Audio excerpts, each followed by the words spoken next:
Hi guys, ഇന്ന് രാവിലെ Sunday ആയതുകൊണ്ട് ഹൈ ഇൻറ്റൻസിറ്റി ഇൻ്റർവൽ ട്രെയിനിങ് വർക്കൗട്ടൊക്കെ ചെയ്ത് ബ്രേക്ക്ഫാസ്റ്റ് എല്ലാം കഴിച്ച് ഹോസ്പിറ്റലിലേക്ക് പോയി. ഒരു കോൾ ഉണ്ടായിരുന്നു, ഇന്ന് എമർജൻസി ഡ്യൂട്ടി ആയിരുന്നു. പിന്നെ വീട്ടിൽ വന്നിട്ട് ലഞ്ചെല്ലാം കഴിച്ചു. വൈഫിൻ്റെ വക അതിൽ ചിക്കനും മീനച്ചാറും കൂട്ടി കഴിക്കാൻ എന്താ ടേസ്റ്റ്. പിന്നെ വൈകുന്നേരം ഞങ്ങൾ നെയ്യാശ്ശേരി എന്ന് പറഞ്ഞ ഒരു വില്ലേജിലേക്ക് പോയി. അവിടെ നല്ല ഗ്രാമീണ ഭംഗി വെച്ചുകൊണ്ട് ഒരു കുളവും ഒരു പള്ളിയും സ്കൂളും ഒക്കെ ഉണ്ട്. ഇവിടെയാണ് തീപ്പൊരി ബെന്നി അർജുന ഷോ എന്ന് അഭിനയിച്ച സിനിമ ഷൂട്ട് ചെയ്തത്.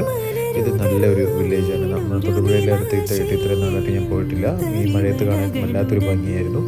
പിന്നെ ആ വില്ലേജെല്ലാം കണ്ടു കഴിഞ്ഞിട്ട് തിരിച്ചു വരുമ്പോൾ തൊടുപുഴയുടെ ഗ്രാമീണ ഭംഗി വിളിച്ചതൊന്നും പല സ്ഥലങ്ങളും കണ്ടു. അതിൽ ഈ പഴയ വീട് കാട് കയറി കിടക്കുന്നതും ഒരു അടിപൊളി വീട് നല്ല ഗാർഡൻ സെറ്റപ്പ് ഒക്കെ ചെയ്യുന്നതും ഈ പഴയ ബ്ലൂ കളറുള്ള വീട് മഴയത്ത് കാണാനൊക്കെ നല്ല ഭംഗിയായിരുന്നു. പിന്നെ റബ്ബർ തോട്ടങ്ങളുടെ നടുക്കൂടെ തൊടുപുഴയിൽ കാർ ഓടിച്ചു പോകുന്ന വേറൊരു രസമാണ്. പിന്നെ അവിടുത്തെ ഒരു പ്ലാൻ ഷോപ്പിൽ കയറി പിന്നെ പച്ചക്കറി കുറച്ച് സാധനങ്ങളൊക്കെ മേടിച്ചു.